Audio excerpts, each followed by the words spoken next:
A Parasita Azul, conto de Machado de Assis. Estamos no 5º vídeo sobre este conto. Estou começando agora a terceira parte do conto, intitulada O Encontro. Foi um verdadeiro dia de festa, aquele em que o comendador cingiu ao peito o filho que 8 anos antes mandara a terras estranhas. Lembre-se que cingir aqui é agarrar, envolver, né? Não pôde reter as lágrimas o bom velho. Não pôde, que elas vinham de um coração ainda viçoso de afetos e exuberante de ternura. Não menos intensa e sincera foi a alegria de Camilo. Beijou repetidamente as mãos e a fronte do pai, abraçou os parentes, os amigos de outro tempo, e durante alguns dias, não muitos, parecia completamente curado dos seus desejos de regressar à Europa. Na cidade e seus arredores não se falava em outra coisa. O assunto não principal, mas exclusivo das palestras e comentários era o filho do comendador. Ninguém se fartava de o elogiar. Admiravam-lhe as maneiras e a elegância. A mesma superioridade com que ele falava a todos, achava entusiastas sinceros, né? Em vez de ficarem ofendidos com a superioridade, se empolgavam ali, né? Nossa, ele é superior mesmo. Durante muitos dias foi totalmente impossível que o rapaz pensasse em outra coisa que não fosse contar as suas viagens aos amáveis conterrâneos. Mas pagavam-lhe a maçada, ou seja, o tédio, né? O trabalho, o aborrecimento, porque a menor coisa que ele dissesse tinha aos olhos dos outros uma graça indefinível. O padre Maciel, que o batizara 27 anos antes e que o via já homem completo, era o primeiro pregoeiro da sua transformação. Pode gabar-se, senhor comendador, dizia ele ao pai de Camilo. Pode gabar-se de que o céu lhe deu um rapaz de truz, né? De primeira ordem, excelente. Santa Luísa vai ter um médico de primeira ordem. Se me não engana o afeto que tenho a esse, que era ainda ontem um pirralho. E não só médico, mas até bom filósofo. É verdade, parece-me bom filósofo. Sondei-o ontem nesse particular e não lhe achei ponto fraco ou duvidoso. O tio Jorge andava a perguntar a todos o que pensavam do sobrinho Camilo. O tenente-coronel Veiga agradecia a providência a chegada do Dr. Camilo nas proximidades do Espírito Santo. Lembre-se que o tenente-coronel Veiga é aquele que vai ser o imperador do Espírito Santo. Basicamente ele vai patrocinar a festa. A gente vai conversar melhor sobre isso quando essa festa chegar.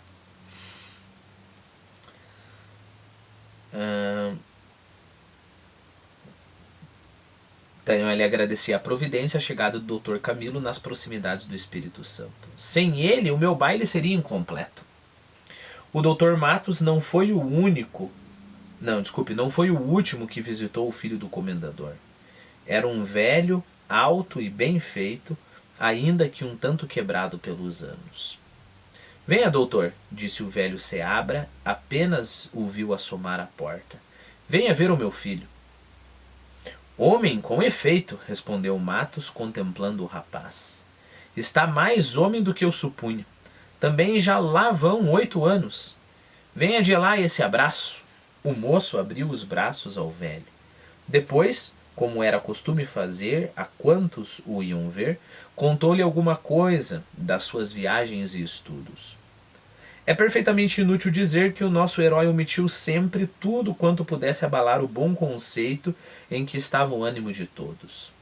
A dar-lhe crédito, vivera quase como um anacoreta. E ninguém usava... Quer dizer, dar-lhe crédito, quer dizer, se você acreditar nas histórias dele, ele viveu quase como um anacoreta. E ninguém ousava pensar o contrário. Lembre-se que anacoreta, eu coloquei uma notinha aqui, é um religioso que vive na solidão. Um outro jeito de falar anacoreta é cenobita, eremita, ou ermitão. Então praticamente só estudou. Tudo era, pois, alegrias na boa cidade e nos seus arredores. E o jovem médico, lisonjeado com a inesperada recepção que teve, continuou a não pensar muito em Paris. Mas o tempo corre, e as nossas sensações com ele se modificam. No fim de 15 dias, tinha Camilo esgotado a novidade das suas impressões. A fazenda começou a mudar de aspecto, os campos ficaram monótonos, as árvores monótonas, os rios monótonos, a cidade monótona, ele próprio monótono. Invadiu então uma coisa a que podemos chamar nostalgia do exílio. Não, dizia ele consigo, não posso ficar aqui mais 3 meses. Paris ou o cemitério? Tal é o dilema que se me oferece. Daqui a 3 meses estarei morto ou em caminho à Europa. O aborrecimento de Camilo não escapou aos olhos do pai, que quase vivia a olhar para ele. Tem razão, pensava o comendador. Quem viveu por essas terras que dizem ser tão bonitas e animadas, não pode estar aqui muito alegre. É preciso dar-lhe alguma ocupação. A política, por exemplo. Política? Exclamou Camilo quando o pai lhe falou nesse assunto. De que me serve a política, meu pai? De muito. Serás primeiro deputado provincial. Podes ir depois para a Câmara, no Rio de Janeiro. Um dia interpelas o ministério e, se ele cair, pode subir ao governo. Nunca tiveste ambição de ser ministro? Lembre-se que a referência dele aqui, né? Como assim cair o ministério? Do que ele está falando? A referência aqui era dessa alternância que o poder tinha entre um ministério conservador e um ministério mais progressista, né? Os progressistas e os conservadores, né? Então a gente tinha a figura do puxa vida, tem um nome para isso, é o ministro, mas é como se fosse o primeiro-ministro, é o presidente, bom, mas é o primeiro-ministro, né? E lembre-se que acima disso, dessa alternância entre conservadores e progressistas, que a gente tem o nosso imperador, né? O Dom Pedro II, ele não está nem no lado dos, em teoria, né? Não está nem no lado dos conservadores nem no progressista, ele está ali como um poder moderador, né? O que ele fazia muito bem, assim, pelo menos na maioria das vezes, ele deixava a política seguir o seu rumo, né? Lembre-se que a nossa monarquia é uma monarquia constitucional, né? E parlamentar. Então, em alguns aspectos, parecido com a Inglaterra, né? Não é que o imperador faz o que ele quer.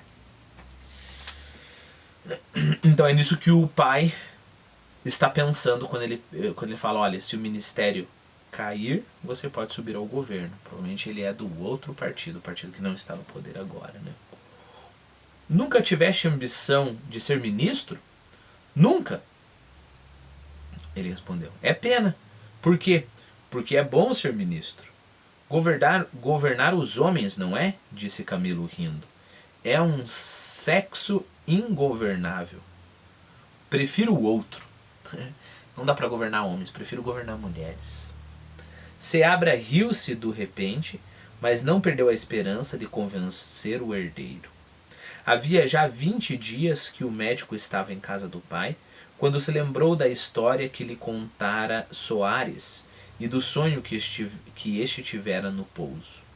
A primeira vez que foi à cidade e esteve com o filho do negociante, perguntou-lhe: diga-me, como vai sua Isabel, que ainda a não vi? Soares olhou para ele com o sobrolho carregado e levantou os ombros resmungando um seco não sei. Camilo não insistiu. A moléstia ainda está no período agudo, disse ele consigo. Teve, porém, curiosidade de ver a formosa Isabelinha, que tão por terra deitara aquele verboso cabo eleitoral. A todas as moças da localidade, em 10 léguas em redor, havia já falado o jovem médico. Isabel era a única esquiva até então. Esquiva não digo bem, Camilo fora uma vez à fazenda do Dr. Matos, mas a filha estava doente. Pelo menos foi isso o que lhe disseram. Descanse, dizia um vizinho a quem ele mostrava impaciência de conhecer a amada de Leandro Soares. Há de vê-la no baile do Coronel Veiga, ou na festa do Espírito Santo, ou em qualquer outra ocasião. A beleza da moça, que ele não julgava pudesse ser superior nem igual à da viúva do príncipe Alexis, a paixão incurável de Soares e o tal ou qual mistério com que se falava de Isabel, tudo isso excitou ao último ponto a curiosidade do filho do comendador. No domingo próximo, 8 dias antes do Espírito Santo, saiu Camilo da fazenda para ir à missa na igreja da cidade, como já fizera nos domingos anteriores. O cavalo ia a passo lento, a compasso com o pensamento do cavaleiro, que se espreguiçava pelo campo fora em busca de sensações que já não tinha e que ansiava ter. De novo. Mil singulares ideias atravessavam o cérebro de Camilo. Ora almejava alar-se com o cavalo e tudo, rasgar os ares e ir cair de fronte do Palais Royal, que é o Palácio Real, né? Ou em outro qualquer ponto da capital do mundo. Logo depois fazia a si mesmo a descrição de um cataclismo tal que ele viesse a achar-se almoçando no café Tortoni 2 minutos depois de chegar ao altar o padre Maciel. De repente, ao quebrar uma volta da estrada, descobriu ao longe 2 senhoras a cavalo, acompanhadas por um pajem. Picou de esporas e dentro de pouco tempo estava junto dos 3 cavaleiros. Uma das senhoras voltou a cabeça, sorriu e parou. Camilo aproximou-se, com a cabeça descoberta, e estendeu-lhe a mão que ela apertou. Cabeça descoberta porque ele tirou o chapéu, né? A senhora a quem cumprimentara era a esposa do tenente-coronel Veiga. Representava ter 45 anos, mas estava assaz conservada. A outra senhora, sentindo o movimento da companheira, fez também parar o cavalo e voltou igualmente a cabeça. Camilo não olhava então para ela. Estava ocupado em ouvir Dona Gertrudes, que lhe dava notícias do tenente-coronel. Agora só pensa na festa, dizia ela. Já deve estar na igreja. Vai à missa, não? Vou. Vamos juntos. Trocada essas palavras, que foram rápidas, Camilo procurou com os olhos a outra cavaleira. Ela, porém, ia já alguns passos adiante. O médico colocou-se ao lado de Dona Gertrudes e a comitiva continuou a andar. Iam assim conversando havia já uns 10 minutos, quando o cavalo da senhora que ia adiante estacou. — Que é, Isabel? Perguntou Dona Gertrudes. — Isabel? Exclamou Camilo, sem dar atenção ao incidente que provocara a pergunta da esposa do coronel. A moça voltou a cabeça e levantou os ombros, respondendo secamente: — Não sei.